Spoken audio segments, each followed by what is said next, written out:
ምዕራፍ 19 ሁለቱም መላእክት በመሸ ጊዜ ወደ ሶዶም ገቡ። ሎጥም በሶዶም በር ተቀምጦ ነበር።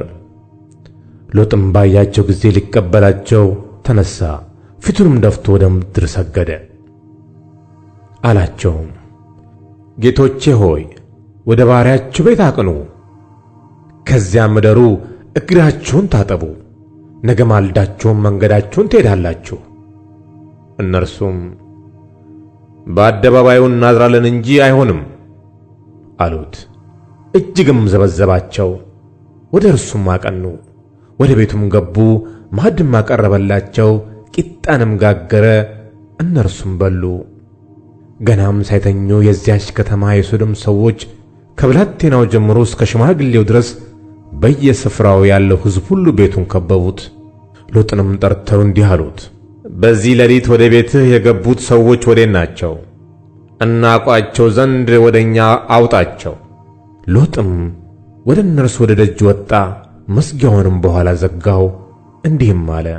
ሎጥም ወደ እነርሱ ወደ ደጅ ወጣ፣ መዝጊያውንም በኋላው ዘጋው፣ እንዲህም አለ።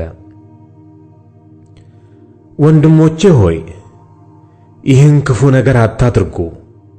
እነሆ ወንድ ያላወቁ 2 ሴት ልጆች አሉኝ። እነርሱን ላውጣላችሁ፣ እንደወደዳችሁም አድርጓቸው። በእነዚህ ሰዎች ብቻ ምንም አታድርጉ፣ እነርሱ በጣሪያዬ ጥላ ስር ገብተዋልና። እነርሱም ወዲያ ሂድ አሉት። ደግሞም እንዲህ አሉ፣ ይህ ሰው በእንግድነት ለመኖር መጣ፣ ፍርዱንም ይፈርድ ዘንድ ይፈልጋል። አሁን ባንተ ከነርሱ ይልቅ ክፉ እናደርግብሃለን። ሎጥንም እጅግ ተጋፉት። የደጁንም መዝጊያ ለመስበር ቀረቡ። ሁለቱም ሰዎች እጃቸውን ዘርግተው ሎጥን ወደ እነርሱ ዘንድ ወደ ቤት አገቡት፣ መዝጊያውንም ዘጉት። በቤቱ ደጃፍ የነበሩትንም ሰዎች ከታናሻቸው ጀምሮ እስከ ታላቃቸው ድረስ አሳወሯቸው። ደጃፉን ለማግኘት ሲፈልጉ ደከሙ። ሁለቱም ሰዎች ሎጥን አሉት፣ ከዚህ ሌላ ማን አለ? አማችም ቢሆን ወንድ ልጅም ቢሆን ወይም ሴት ልጅ ብትሆን በከተማይቱ ያለን ሁሉ ከዚህ ስፍራ አስወጣቸው። እኛ ይህንን ስፍራ እናጠፋለንና ጩኸታቸውም በእግዚአብሔር ፊት ትልቅ ሆኖአልና እናጠፋውም ዘንድ እግዚአብሔር ሰዶናል። ሎጥም ወጣ፣ ልጆቹን ለሚያገቡት ለአማቾቹም ነገራቸው። አላቸውም፣ ተነሱ፣ ከዚህ ስፍራ ውጡ፣ እግዚአብሔር ይህችን ከተማ ያጠፋልና። ለአማቾቹ ግን የሚያፌዝባቸው መሰላቸው።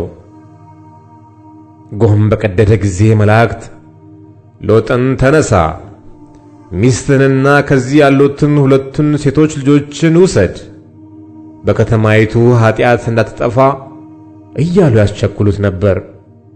እርሱም በዘገየ ጊዜ እግዚአብሔር ስላዘነለት እነዚያ ሰዎች የእርሱን እጅ የሚስቱንም እጅ የ2 ሴቶች ልጆቹንም እጅ ይዘው አወጡና በከተማይቱ ውጭ ያስቀመጡት። ወደ ሜዳም ካወጧቸው በኋላ እንዲህ አለው፣ ራስህን አድን፣ ወደ ኋላ አትይ፣ በዚህም ዙሪያ ሁሉ አትቁም፣ እንዳትጠፋም ወደ ተራራው ሸሽተህ አምልጥ። ሎጥም አላቸው፣ ጌቶቼ ሆይ እንዲህስ አይሁን፣ እነሆ ባሪያ በፊትህ ሞገስ አግኝቶአል። ነፍሴን ለማዳን ያደረግክልኝ ምሕረትህንም አብዝተሃል። ክፉ እንዳያገኘኝና እንዳልሞት ወደ ተራራው ሸሽቼ አመልጥ ዘንድ አልችልም። እነሆ ይህች ከተማ ወደ እርሷ ሸሽቶ ለማምለጥ ቅርብ ናት፣ እርሷም ትንሽ ናት። ነፍሴን ለማዳን ወደ እርሷ ሸሽቼ ላምልጥ፣ እርሷም ትንሽ ከተማ አይደለችምን? እርሱም አለው፣ የተናገርካትን ከተማ እንዳላጠፋት እነሆ በዚህ ነገር የለመንከኝን ተቀብያለሁ። በቶሎ ወደዚያ ሸሽተህ አምልጥ፣ ወደዚያ እስክትደርስ ድረስ ምንም ማድረግ ዘንድ አልችልምና። ስለዚህም የዚያች ከተማ ስም ዞዓር ተባለ። ሎጥ ወደ ዞዓር በገባ ጊዜ ፀሐይ በምድር ላይ ወጣች። እግዚአብሔርም በሶዶምና በገሞራ ላይ ከእግዚአብሔር ዘንድ ከሰማይ እሳትና ዲን አዘነበ፣ እነዚያም ከተሞች በዙሪያቸውም ያለውን ሁሉ በከተሞችም የሚኖሩትን ሁሉ የምድር ቡቃያ ሁሉ ገለበጠ። የሎጥም ሚስት ወደ ኋላ ተመለከተች፣ የጨውም ሐውልትም ሆነች።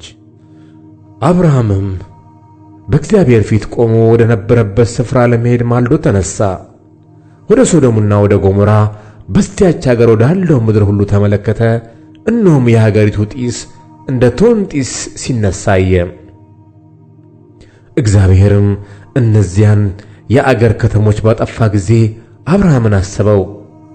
ሎጥ ተቀምጦበት የነበረውንም ከተማ ባጠፋ ጊዜ ከዚያ ጥፋት መካከል ሎጥን አወጣው።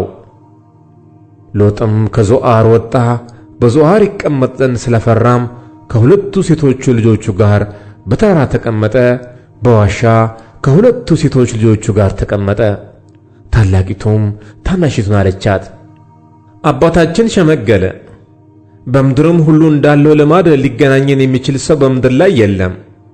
ነይ አባታችንንም የወይን ጠጅ እናጠጣውና ከእርሱ ጋር እንተኛ፣ ከአባታችንም ዘር እናስቀር። በዚያችም ሌሊት አባታቸውን የወይን ጠጅ ያጠጡት። ታላቂቱም ገባች፣ ከአባቷም ጋር ተኛች። እርሱም ስትተኛና ስትነሣ አላወቀም።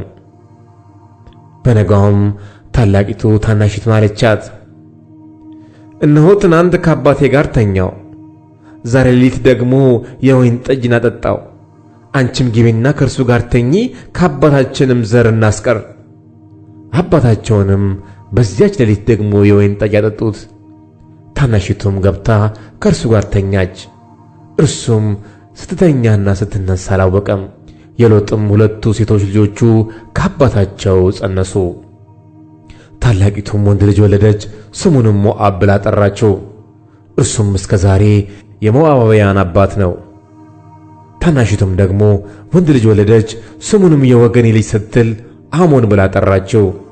እርሱም እስከ ዛሬ የአሞናውያን አባት ነው።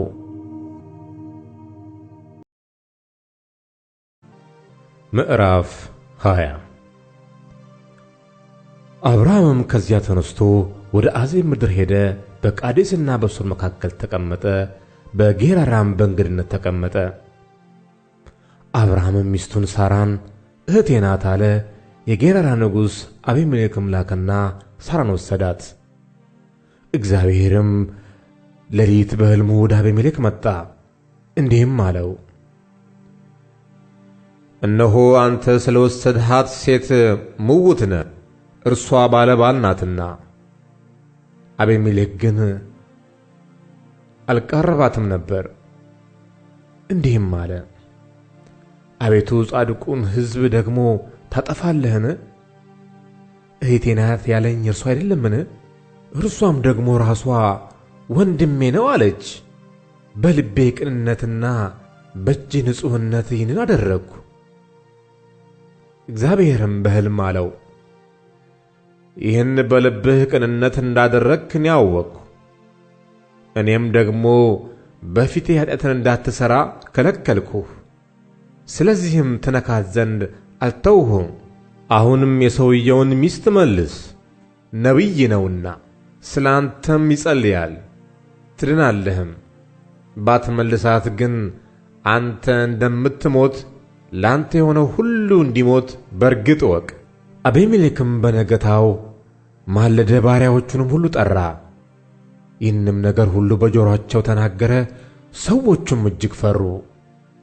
አቤሜሌክም አብርሃምን ጠርቶ አለው፣ ይህ ያደረግህብን ምንድን ነው? ምንስ ክፉ ሠራሁብህ? በእኔና በመንግሥቴ ላይ ትልቅ ኃጢአት አውርደሃልና የማይገባ ሥራ በእኔ ሠራህብኝ።